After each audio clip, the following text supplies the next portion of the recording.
Red టీవీలో మీ వ్యాపార ప్రకటనల కోసం ఈ నంబర్ ని సంప్రదించండి 6281747728.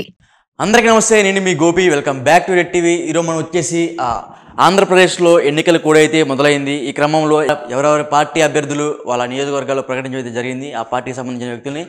ఈ క్రమంలో ఉమ్మడి గుంటూరు జిల్లాలో ఎవరు గెలవబోతున్నారు, ఏ పార్టీ గెలవబోతుంది, ఏ కాన్స్టిట్యున్సీస్లో ఏ పార్టీ గెలవబోతుంది మనం చూసుకుందాము. నెక్స్ట్ వచ్చేసరికి పల్నాడులో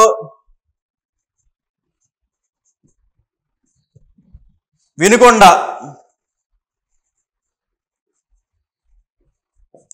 ఈ వినుకొండ నియోజకవర్గం కూడా 1960లో అయితే ఏర్పాటు అయితే జరిగింది.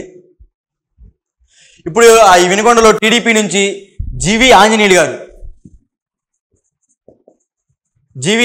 గారు మాజీ ఎమ్మెల్యే అయినా ఇప్పుడు టీడీపీ, జనసేన, బీజేపీ ఉమ్మడి కూటమి అభ్యర్థిగా జీవి ఆంజనేయులు గారు అయితే ఉన్నారు. ఇప్పుడు ప్రస్తుతం ఉన్న ఎమ్మెల్యే బొల్లా బ్రహ్మనాయుడు.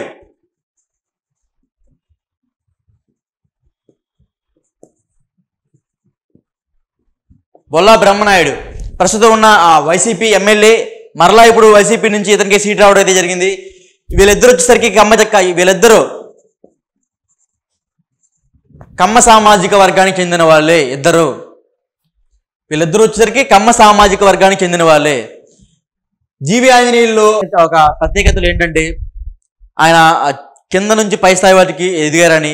ఒకప్పుడు ఆయన చాలా ఆరోపణలు అయితే వచ్చాయి. ఈ శివశక్తి ఫౌండేషన్ అనేది జీవి ఆంజనేయుల పేరు మీద ఉంది. ఈ శివశక్తి ఫౌండేషన్ అనేది వెనకొండలో ఎప్పుడైతే ఆయన ఎమ్మెల్యేగా పోటీ చేశాడో అప్పటి నుంచి శివశక్తి ఫౌండేషన్ అని ఒకటి నడుపుతున్నారు. ఈ శివశక్తి ఫౌండేషన్ కూడా పురుగుల మందులు కానీ లేకపోతే ఫర్టిలైజర్స్ తయారు చేసే కంపెనీ అది. ఈ ఫౌండేషన్లు చాలా అక్రమాలు జరిగాయని, ఈ ఫౌండేషన్ వేరే వాళ్ళ దగ్గర నుంచి తీసుకున్నారని, వాళ్ళ సొంత ఊరిలో కూడా, వాళ్ళ సొంత ఊరు ఏదైతే ఉందో ఇనిమెల్ల గ్రామం, ఆ సొంత ఊరిలో కూడా ఆయన సరైన మర్యాద ఉండేది కాదని ఒకప్పుడు ఆరోపించడం జరిగింది. ప్రస్తుతం ఎప్పటి నుంచి అయితే ఆయన ఎమ్మెల్యేగా కొనసాగుతున్నారు అప్పటి నుంచి వాళ్ళ సొంత ఊరు ఇనిమెల్ల గ్రామం, ఆ సొంత ఊరిలో కూడా ఆయనకి చాలా మంచి పేరు రావడం అయితే జరిగింది. ఎందుకంటే మంచి పనులు చేస్తున్నారు కాబట్టి మంచి పేరు రావడం జరిగింది అప్పట్లో. అంతేకాక శివశక్తి ఫౌండేషన్ నుంచి ఆ టేబుల్స్ వేయించడం కానీ, అన్నదాన కార్యక్రమాలు జరపడం కానీ, ఏ తిరణాలకు కానీ, కష్టమని ఎవరైనా వస్తే ఖచ్చితంగా జీవి ఆంజనేయులు అండగా ఉంటారని అప్పుడు ఒక టాక్ నడిచింది. అంతేకాకుండా జీవి ఆంజనేయులు గారు వాళ్ళ ఆవిడ కూడా ఒక షాడో ఎమ్మెల్యే లాగా పనిచేసేవారంట ఒకప్పుడు. జీవి ఆంజనేయులు గారి వైఫ్ ఒక షాడో ఎమ్మెల్యేగా పనిచేసేవాళ్ళంట. ఎమ్మెల్యే కన్నా వాళ్ళ ఆవిడ ఎక్కువ బాగా పనిచేసేవాళ్ళంట ఆ కాన్స్టిట్యున్సీలో అని ఒకప్పుడు టాకు. అంతేకాకుండా ఆంజనేయులు గారు చాలా ఆర్థికంగా చాలా బలమైనతులు. ఎందుకంటే శివశక్తి ఫౌండేషన్ కానీ, ఫర్టిలైజర్స్ కానీ, ఎరువులు, పురుగులు, మందులు కానీ ఇవన్నీ ఆయనకి ఆర్థికంగా చాలా బలం అయితే చేకూరుస్తున్నాయి. ఈయన కూడా ఆర్థికంగా చాలా బలవంతుడు, కమ్మ సామాజిక వర్గానికి చెందిన వ్యక్తి బొల్లా బ్రహ్మనాయుడు. ఈ బొల్లా బ్రహ్మనాయుడు కూడా పెదకూరపాటు నుంచి లాస్ట్ టైం ప్రజారాజ్యం పార్టీ నుంచి ఎమ్మెల్యేగా పోటీ చేయడం జరిగింది. కానీ అక్కడ ఓటమి పాలు అయితే చెందడం జరిగింది. ఈ బొల్లా బ్రహ్మనాయుడు మనం చూస్తూనే ఉంటాం. వల్లభా డైరీ, మీరు పేరు వినే ఉంటారు. ఈ వల్లభా డైరీ అధినేత ఈయనే, ఈ బొల్లా బ్రహ్మనాయుడు. ఈ వల్లభా డైరీ అధినేత ఈ బొల్లా బ్రహ్మనాయుడు. ప్రీవియస్ ఈయన బొల్లా బ్రహ్మనాయుడు గారు తిరుమల డైరీ అని మీరు వినే ఉంటారు. ఆ డైరీకి ఈయనే ఓనరు. ఈయన నర్సాపేటలో మరొక ఇద్దరున్నారు. వీళ్ళ ముగ్గురు సంబంధించిన ఆ టైంలో ఆ బొల్లా బ్రహ్మనాయుడు గారు ఆ తిరుమల డైరీకి ఓనరు. అప్పుడు ఆ తిరుమల డైరీని వేరే ఫారిన్ కంపెనీస్కి అమ్మేసినప్పుడు దాదాపు 5,000 కోట్ల రూపాయలు వచ్చినట్టు బయట విడికిడైతే జరిగింది. ఈ 5,000 కోట్ల రూపాయలు ఈయన షేర్ వచ్చేసి 1,500 కోట్ల రూపాయలు. ఈ బొల్లా బ్రహ్మనాయుడు గారు ఆ షేర్ వచ్చేసి 1,500 కోట్ల రూపాయలు అంట. ఒకప్పుడు ఈయన తెరబొమ్మలు వేసుకుంటూ రోడ్లంపటి తిరుగుతూ లారీ డ్రైవర్గా పనిచేసి అతను ఎప్పుడైతే మెల్లమెల్లగా అభివృద్ధి చెందుతూ ఈ డైరీ రంగానికి వచ్చి బాగా ఆర్థికంగా చాలా బలపడ్డాడు. ఆ డైరీని అమ్మేసిన తర్వాత వల్లభా డైరీ అని ఒక స్టార్ట్ చేశారు. వెనకొండ నుంచి వెల్లటూరు దారిలో మెయిన్ బ్రాంచ్గా ఉంటుంది ఆ వల్లభా డైరీ అని. అక్కడి నుంచి ఈయన వ్యాపార రంగాన్ని అయితే విస్తరించడం జరిగింది. ఈ క్రమంలో ఈయన మొదటిసారి వైసీపీ నుంచి పోటీ చేశారు, ఓడిపోయారు. చివరిగా మూడోసారి మరలా వెనకొండ కాన్స్టిట్యున్సీ నుంచి మరలా ఎమ్మెల్యేగా పోటీ చేసి మొన్నటి ఎలక్షన్లో గెలిచి ఎమ్మెల్యేగా అయితే నిలిచారు. ఈయన కూడా ఆర్థికంగా చాలా బలవంతుడు. ఎందుకంటే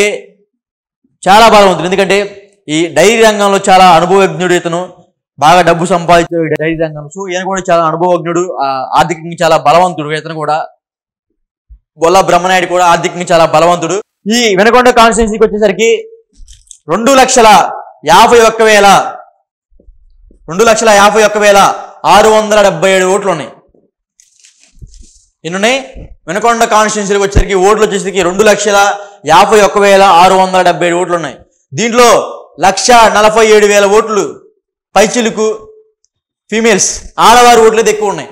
ప్రతి కాన్స్టిట్యున్సీలో ఈ మధ్య అయితే ఎక్కువ ఇది ఆడవారి ఓటింగ్ పర్సెంటేజ్ అయితే ఎక్కువ ఇది చాలా పెరిగింది.